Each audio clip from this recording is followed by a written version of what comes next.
महाराष्ट्र में शिवसेना उद्धव गुट बुरी तरह हार गई है स्थानीय निकाय चुनाव में।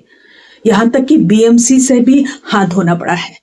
दरअसल 1996 से बीएमसी पर ठाकरे परिवार का यानी कहिए शिवसेना का कब्जा था उद्धव ठाकरे का, लेकिन अब जाकर 2026 में वो चुनाव बुरी तरह हारे हैं।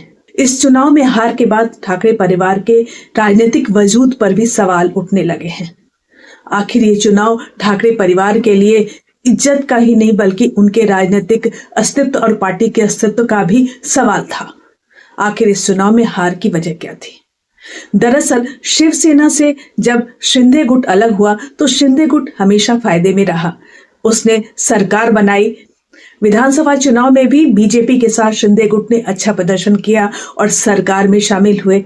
यहाँ तक कि उप मुख्यमंत्री का पद भी उन्हें मिला। पहले मुख्यमंत्री बने जब इन्होंने पार्टी छोड़ी थी और पार्टी से नाता तोड़ा था उसके बाद।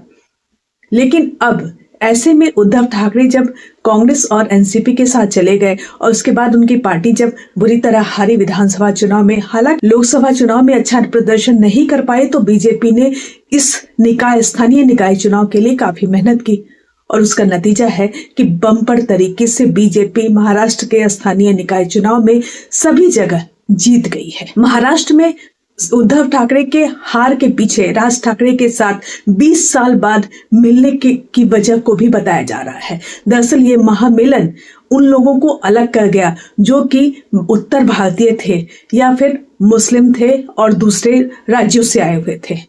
ये मराठी मानुष बोल करके जो इलेक्शन लड़ते हैं और दूसरों के साथ मारपीट जो करते थे राज ठाकरे, इसका असर भी इस चुनाव पर दिखाई दिया और इन दोनों का महामिलन ले देकर ठाकरे परिवार, खास करके उद्धव ठाकरे के लिए तो बहुत ही बुरा रहा। दूसरी तरफ शिंदे गुट हैं जो कि न सिर्फ चुनाव चिन्ह ले चुके हैं बल्कि असली शिवसेना भी बन चुके हैं। तो हर तरीके से देखा जाए तो उद्धव ठाकरे काफी घाटे में रहे हैं। इस चुनाव में रसमलाई शब्द भी काफी इस्तेमाल हो रहा है अब जब बीजेपी जीत गई है। दरअसल चुनाव से पहले जब अन्नामलाई जो बीजेपी के नेता हैं, दक्षिण भारत के हैं, तमिलनाडु के हैं, वो जब प्रचार के लिए आए थे मुंबई, तब राज ठाकरे ने उनके लिए अन्नामलाई की जगह रसमलाई शब्द का इस्तेमाल किया था और ये कहा था कि ये बाहरी लोग हैं, क्यों आ रहे हैं इस चुनाव में।